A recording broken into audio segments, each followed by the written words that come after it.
Hello everyone, आज की इस वीडियो में हम देखेंगे गोल्डन रूल्स ऑफ अकाउंटिंग। लेकिन इस नियम को पढ़ने से पहले हमें ये समझना होगा कि खाते कितने प्रकार के होते हैं। तो परंपरागत पद्धति के अनुसार, ट्रेडिशनल सिस्टम के अनुसार 3 प्रकार के खाते होते हैं: व्यक्तिगत, वास्तविक, नाम मात्र। Personal account, real account, nominal account. नाम से समझ आ रहा है व्यक्तिगत खाते में किसी भी व्यक्ति का यदि खाता है तो किसके तहत आएगा? व्यक्तिगत खाते, जैसे राम का खाता। इसके अलावा जो है श्याम एंड कंपनी का खाता, ये क्या है? आर्टिफिशियल पर्सन है। कोई भी बिजनेस है उसकी अपनी एक आइडेंटिटी होती, कोई भी कंपनी कोई भी ट्रांजैक्शन अपने नाम पे करती है तो यहाँ पे क्या है? उसको आर्टिफिशियल पर्सन कहा जाता है क्योंकि उसको बाय पेपर क्रिएट किया जाता है। तो श्याम एंड कंपनी भी व्यक्तिगत है, खाते के तहत आएगा। देनदार, लेनदार, आदत्य व्यय, पूर्वदत्त व्यय, उपार्जित आय, अनुपार्जित आय, पूंजी, आहरण, ये सारी चीजें व्यक्तिगत खाता है। ऐसे ही बैंक खाता भी व्यक्तिगत है। क्यों? क्योंकि बैंक में अकाउंट या तो किसी पर्सन के नाम से खुलेगा जैसे राम श्याम, या किसी आर्टिफिशियल पर्सन जैसे श्याम एंड कंपनी।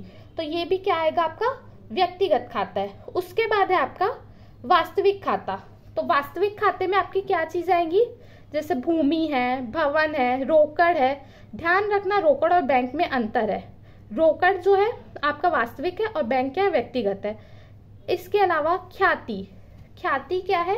आप उसको देख नहीं सकते, आकृत्रिम संपत्ति, इनटेंजिबल एसेट है, ये भी किस में आएगी? आपकी वास्तविक खाते में। अब रहतिया, क्रय विक्रय, ये तीनों चीजों में अंतर होता है।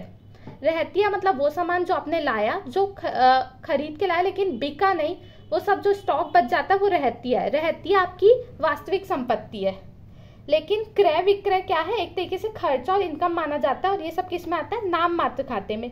नाम मात्र खाते में बेसिकली सारी इनकम और सारे खर्चे आते हैं। तो क्रय विक्रय को, क्रय को खर्चा और विक्रय को इनकम मान के किसके तहत आ जाता है? नाम मात्र खाते के तहत। वेतन, कमीशन, ये भी खर्चे आपके इसमें आएंगे। प्राप्त किराया, प्राप्त किराया, प्राप्त ब्याज, जो भी आपकी इनकम है वो भी किस में आएगी? आपके नाम मात्र खाते के तहत आएगी। तो ये समझना जरूरी है। ये आपको अब रियलाइज होगा जब मैं आपको विकलन समाकलन के नियम समझाऊंगी तब। अब देखेंगे परंपरागत पद्धति के अंतर्गत डेबिट एवं क्रेडिट के नियम।